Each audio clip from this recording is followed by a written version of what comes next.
I saw Rick grab the lights and camera. Where did he go? Wait, I can hear him down in the shop. It is he's introducing a video. Without us? That's weird. What else could he do videos about?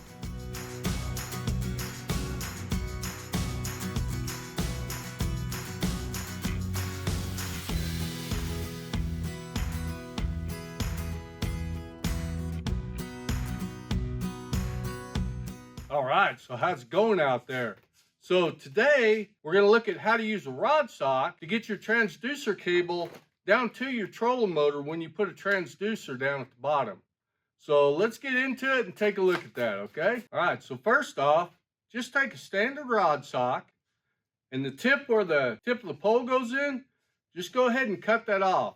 Now I've got a 52 or 54 inch shaft, and I cut mine right at 5 foot, so 60 inches is what I did. All right, so on your transducer cable, what you will need to do, you'll need to take your ferrite bead off because the rod sock won't go over it.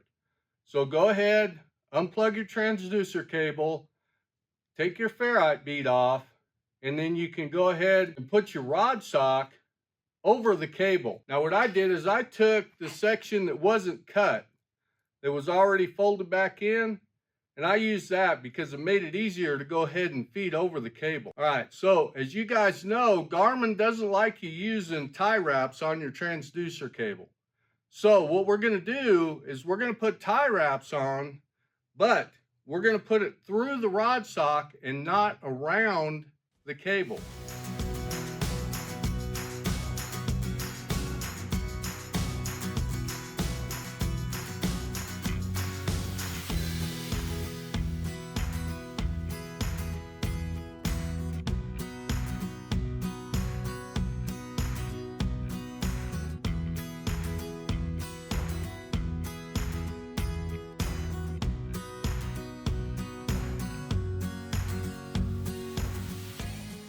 So the first one we're going to put is right here by the knuckle, because when it's extended all the way up, the knuckle is going to be right here at the bottom. So go ahead and just take your scissors that you used to cut your rod sock with and poke a hole in the rod sock, and it's pretty easy to do. And take a tie wrap and slip it through there. And like I say, just make sure that you don't wrap it around the cable. Okay, so that'll help protect the cable, and the cable can still slide in and out freely. Then go ahead and take your transducer cable and wrap it 3 times. 1, 2, and 3.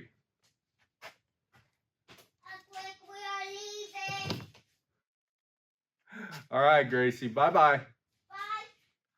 I have my little sidekick in here with me, but she's going to get ice cream. So that's what that was all about.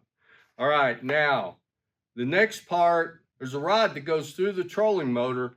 What I did was I poked another hole in my rod sock and fastened it right to that.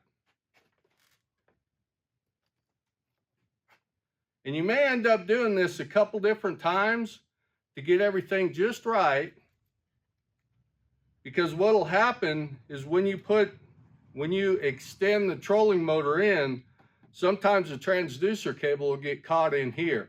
And so far I haven't had any problems. I've had it this way for about 2 years now, 2 seasons, and I haven't had any problems at all.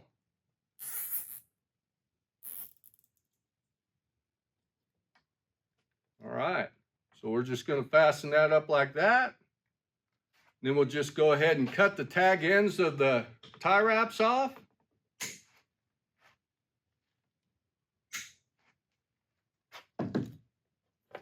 And the cable will move freely. When you fold this back in, it'll look something like that. But there will be times, and you probably will have to make a few adjustments to this, because as the cable gets formed, and it may get to where it's getting caught up under here, so you may have to make a few adjustments, but once you get it, you shouldn't have to redo it again. So the reason that I redid mine was I had a GT52 HW on here, and I changed it out to a GT54, which came with one of my other Garmin chart plotters. So again, we'll extend that out. Bring it back. And hopefully that'll work out for you guys. And as you can see, I've got about, a foot left over here. So make sure and leave you some so that you can make adjustments and make this shorter or longer. If you have a longer shaft, remember, you gotta have a longer rod sock. My shaft, from the farthest point up to the bottom of the head, is only 54 inches. So if you've got one of the 72 inches, you'll probably have to use a full rod sock and may have to even get a longer one. You're probably thinking, wow, this is going to catch a lot of weeds. It's not too bad.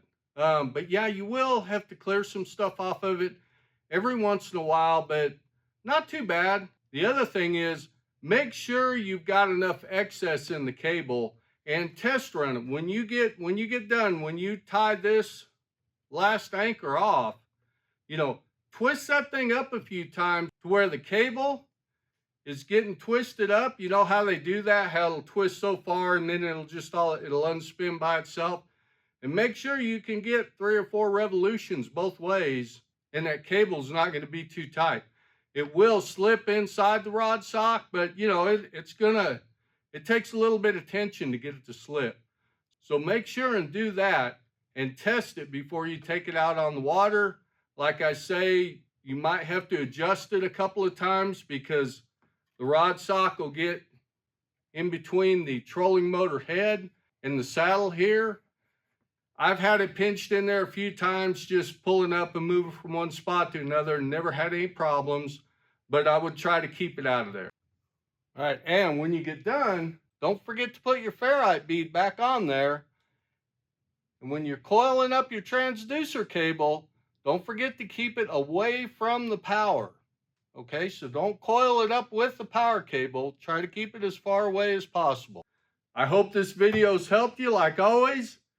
And guys, keep calm and hook 'em.